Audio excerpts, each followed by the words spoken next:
Since I really like your pretty face, and I feel we both have some connections, and even though we are just living SS3, promise to be here for you, to love you forever, and to be with you always. You be my girlfriend. Hey, hold on. Before you go ahead and give that guy an answer, let me let you know four things that's so important. Come closer so you can hear me. As a teenager, one of the first things you must know is that a part of your brain that's responsible for sound judgment and making good decisions, long-term thinking, weighing consequences is still developing. And guess what? It doesn't get fully developed until your mid-20s. So making a decision as crucial and as life-defining as getting emotionally attached to a person is a risky one. Naturally, you are biologically wired to make decisions more emotionally. I'm not the one who said this. Harvard Center of Child Development has this on the statistics. You can look it up after now. The second thing is this. I want you to take note of a word and I want you to go look it up, and that's the limbic system. The limbic system is a system that's responsible for emotions, reward, attachment, attraction. And there are two hormones that are released as a result of this limbic system, and that's number one, dopamine, which is responsible for reward, number two, which is oxytocin, responsible for attachment. The bad side of this is that these parts of your development goes before your cognitive development. Cognitive development simply means your mental reasoning, your ability to think, make sound judgments, sound thoughts.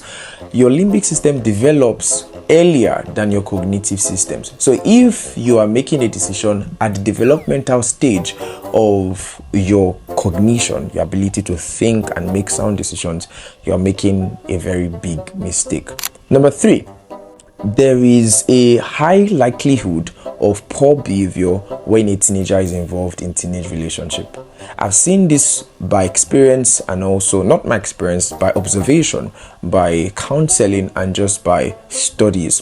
When a teenager is found in a teenage relationship, it affects their behavior morally, academically, spiritually, psychologically, affects every single part of their life more often than not. Might not be in all cases, but again, more often than not. There's a high likelihood that that's going to be the result. For a girl who has a guy partner, feels some form of pride and some form of worth that is gotten from that relationship, which really isn't a good thing. So there's a high likelihood of poor behavior as a result of teenage relationship. Now, the fourth and most important thing I want to let you know, come closer again so you can hear me well. Your teenage years or the stage of adolescence is for one most important task. And many people don't get this task done even till their 40s, their 50s, and you find people who are older still struggle with this, and that's identity formation. You should not come out of your adolescence without a proper definition of who you are. Not one you got from the internet, not one you got from a relationship, not one you got from a group of friends, not one you got from a result of the following you have online, but one gotten from a PhD in yourself. Aside from your school certificates, aside from your undergrad certificate, one certificate you must have as you are coming out of adolescence is a PhD in self-discovery. A lot of teenagers don't have this, and that's the most important thing. So identity cannot be discovered when there is already an activation of emotional attachment. So guess what happens? Rather than identity, now you're replaced with intimacy. So guess what?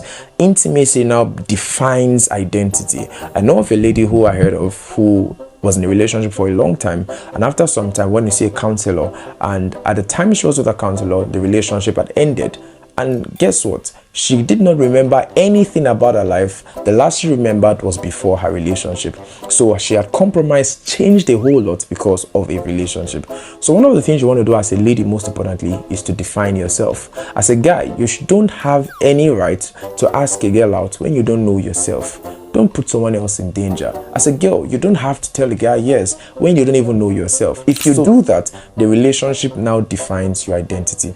I know I've said a whole lot, but I want you to take the last thing I said. You should not escape your adolescence without a proper definition of who you are. So spend time with yourself. You're not missing out if you're not in a relationship as a teenager. I can assure you of that. You are not missing out. But one thing you're going to miss out of if you don't pay attention to it, you're going to miss out on the chance and the opportunity to spend time with yourself and discover who you are. So the next time a guy comes and asks you out, tell him, well, I'm still developing, I'm still thinking, I'm still in my developmental stages, my prefrontal cortex is still developing.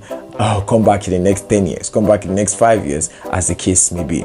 Do not be in a hurry. Eventually, you're going to be in a relationship, but make sure that you're going to be in a relationship that does not define your person, but that your person defines the relationship. I hope this helped. So yeah, whatever you want to do with this information, but please make the right decision. I'm going to see you in the next one. Till we meet, stay close.